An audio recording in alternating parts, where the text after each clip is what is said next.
नमस्कार शेतकरी बांधवांनो, सर्वप्रथम मोटिवेशनल महेश या चॅनलवर आपले सर्वांचे स्वागत आहे। आजच्या व्हिडिओमध्ये आपण आपल्या मोबाईलवर घरबसल्या आपल्या गावाचा शेतीचा गट नंबर सह नकाशा कसा पाहावा ते जाणून घेणार आहोत। त्यापूर्वी आपण या चॅनलवर नवीन असाल तर खाली दिलेल्या सबस्क्राइब या बटनला क्लिक करा, बाजूच्या बेल आयकॉनला प्रेस करा, जेणेकरून या चॅनलवर शेतीविषयक प्रसिद्ध होणारे सर्व व्हिडिओ आपणास नोटिफाय होतील।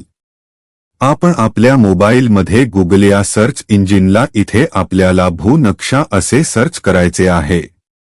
भूनक्षा असं सर्च करा आणि जी पहिली वेबसाईट ओपन होत आहे आपण पाहू शकता भूनक्षा यावरती क्लिक करायचं। इथे क्लिक केल्याबरोबर आपणास डाव्या कोपऱ्यामध्ये या ठिकाणी आपल्याला आपलं स्टेट म्हणजे राज्य महाराष्ट्र, त्यानंतर कॅटेगरी निवडायचा आहे।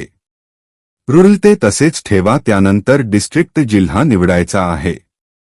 मी या ठिकाणी उस्मानाबाद हा जिल्हा निवडतो, तालुका निवडायचा आहे उस्मानाबाद निवडतो आणि गाव मी या ठिकाणी आंबेवाडी हे निवडतो। त्यानंतर आपण पाहू शकता गाव निवडल्याबरोबर हा आपल्याला गट नंबरचा नकाशा दिसतोय। आता या गट नंबरच्या नकाशामध्ये मला एका पर्टिक्युलर गटाचा नकाशा जर पाहिजे असेल किंवा पाहिजे असेल, समजा उदाहरणादाखल या ठिकाणी मी एक या गटाचा नकाशा सर्च करतो। सर्च केल्याबरोबर आपल्याला गट नंबर 1 चा पूर्ण नकाशा या ठिकाणी ब्ल्यू कलरमध्ये म्हणजेच निळ्या रंगामध्ये हायलाइट झालेला दिसतोय आणि त्या गटांमध्ये असलेल्या शेतकऱ्यांचे नाव आपल्याला या ठिकाणी दिसतात। अशा प्रकारे आपण पाहू शकताय कोणताही गट नंबर वरती क्लिक केलं की तो गट नंबर आपल्याला ओपन झालेला दिसतोय, त्याची चतुर सीमा दिसते आणि त्या गटांमध्ये असलेले शेतकऱ्यांचे नाव व त्यांचे एकूण क्षेत्र खाता नंबर सुद्धा आपणास दिसतोय।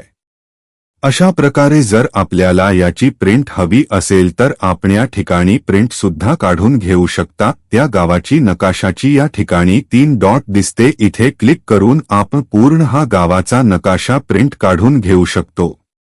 तर अगदी 2 मिनिटांमध्ये घरबसल्या आपण कोणत्याही गावाचा नकाशा गट नंबर सह पाहू शकताय। धन्यवाद।